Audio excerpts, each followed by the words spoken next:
Hello grade 9s, welcome to a video on quadratic equations. Let's just remember what the word equation means. Equation means that there will be an equal sign and your instruction will always be to solve the following. That will be your instruction. So what is a quadratic equation? A quadratic equation is when the variable, so the x, the y, the z, when the variable has a power. So what are you used to? From grade 8, you're used to a linear equation, which you also saw this year, and you know how to solve that. You take the 2 over, it becomes minus 2. So we get 2x is equal to 4, and then we divide both sides by 2, which would mean x is equal to 2. And that's a linear equation, and you should be very familiar with that. But now we're going to look at a quadratic equation. And this is the form that the quadratic equation can come in. It can come in two factorized brackets, because remember, factorizing makes brackets. Or it can come in this form where it needs to be factorized. So what do I mean when the variable has a power? There's no power here in the variable. Well, just remember that if I had to do FOIL, and I had to distribute that out, I would end up with x squared plus 4x minus 2x minus 8 equals 0. Can you see that the variable has a power? And even in this equation, I know it's an equation because there's an equal sign. And what do I notice? A power in the variable in this equation. So it's when the variable has any power that we call it a quadratic equation. So for today, we're going to look at a quadratic equation that has already been factorized. How do I know it's been factorized? Well, there have been brackets that have been formed, and there's only one term. How do I know this is an equation? Because there's an equal sign. So the instruction to this is solve for x. And how do I do this? I make sure that I have one term on the left-hand side of the equal sign. So on the left-hand side must equal 0. And I must have one term. Do you agree that I've got one term? All of this sticks together. And now what do I say to myself? This is called the product of factors because this has been factorized. It's called the product of factors. What do I mean? Product meaning multiplying the factors together. And when I have this, I always think of a times b equals 0. So I label one bracket a and I label the second bracket b. And what do I do? I say a equals 0. What do I mean by that? What have I labeled a? I've labeled this bracket A. So this bracket is x minus 2 equals 0. And then this is just a linear equation. Can you see? How do you solve for x? You take the negative 2 over and it becomes positive 2. So what am I left with? X equals 2. But x also has another answer because I've got this b bracket. So I make b equal 0.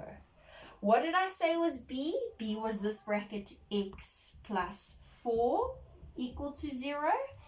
And again, this is easy to solve for. What do? I take the plus 4 over and it becomes negative 4. So what do I have? X equals negative 4. And there are two answers for x. X can equal 2 or x can equal negative 4. Let me just explain to you quickly why this makes sense. Let's substitute 2 in wherever we see x. Now remember, with an equation, we want to make both sides equal. So we want to balance the seesaw. So I want to put a value in by x that will make the left-hand side equal 0 because my right-hand side is 0. So I want both sides to be 0. So let's substitute 2 in. If I substitute 2 in where I see x, I've got 2 minus 2 times 2 plus 4 equals 0. Let's see if this is true. Remember, I'm putting the x value in wherever I see x. 2 minus 2, that's 0. 2 plus 4 is 6 equals to 0. And what's 0 times 6? 0. 0 equals 0. So we've balanced it out. Let's see if it also works for negative 4.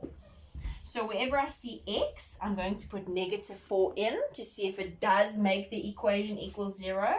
So I have negative 4 minus 2 times negative 4 plus 4. Let's see if it does equal to 0. Negative 4 minus 2 is negative 6. And negative 4 plus 4 is 0. Negative 6 times 0, I hope you know, is 0 equals 0. So both of these answers balance this equation. This working out that I've done in purple is not for marks. Your marks would lie here in giving me which answers you get for x. So whenever it's factorized, I say a times b because it's a product of factors.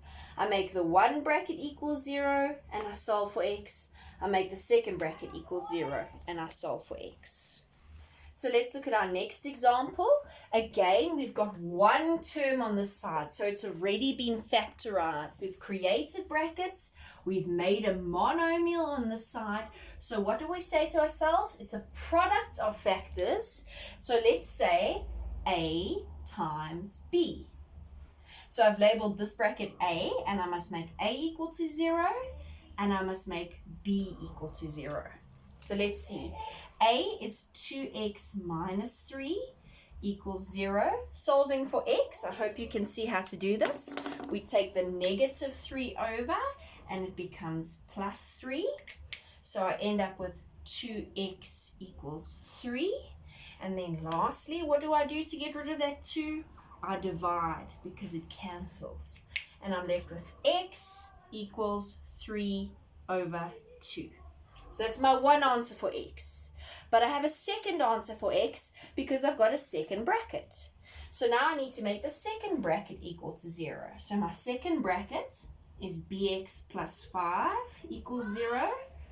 How do I solve for this? I take the 5 over, it becomes negative 5. So I have 4x equals negative 5.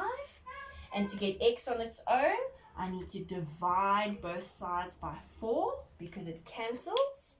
So my other answer for x is negative 5 over 4. So x has two answers. Both of these answers will make this equation balance out. So this is our third example, example C. And again, what do I notice? I've got one term on the left-hand side that I'm multiplying. Even though this isn't in brackets, do you agree it's in imaginary brackets because I'm multiplying them together? It's already been factorized. So again, I go A times B. I must make my A equal to 0. What is my A value? It's this here, 3x.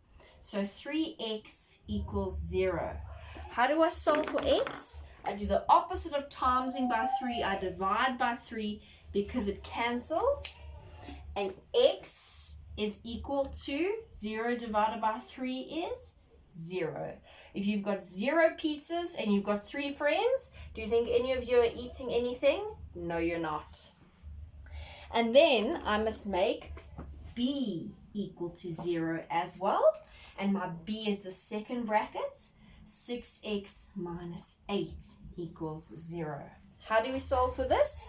We take the 8 over and it becomes positive 8. So I've got 6x equals 8. And to get rid of the 6, I divide both sides because it cancels. And I'm left with x is equal to 4 over 3. There are my two values for x because I've got two brackets. And your last example for products of factors looks like this. I hope you remember that when a bracket is squared and I've got a minus or a plus sign in, I cannot distribute that 2 in. I hope you remember that it means I need to open up 2 sets of brackets. I hope you can see that I've still got monomial on this side. It's already been factorized, okay? So we need to do a times b equals to 0. But remember, we're only solving for x. So even though we're multiplying this 3 is in a little bracket as well, we don't need to solve for anything there because x isn't there. So the only places that I'm putting my a times b is every time I see an x. So even though we're multiplying with 3, I can't solve for anything because there isn't a variable here. So my a times b goes there. So if my a is equal to 0, which is that bracket, I have 2x minus 4 equals to 0. So let's solve for x. I take the 4 over, it becomes positive 4. 2x is equal to 4. And what do? I divide by 2 to get rid of that 2 because it cancels. And what am I left with? X is equal to 4. Now I hope you agree that this equation actually only has one value for x, because when I do b equal to 0, this bracket equal to 0, do you agree that it's going to be exactly the same linear equation? I'm going to end up solving in the exact same way, and I'm going to end up with x is equal to 4. So that's the end of that example. Very important, when it's squared, you open up the 2 brackets. Please, you don't bomb in. And that's the end of this lesson for today. You're then going to complete the exercise, and I'll see you tomorrow for different kinds of quadratic equations.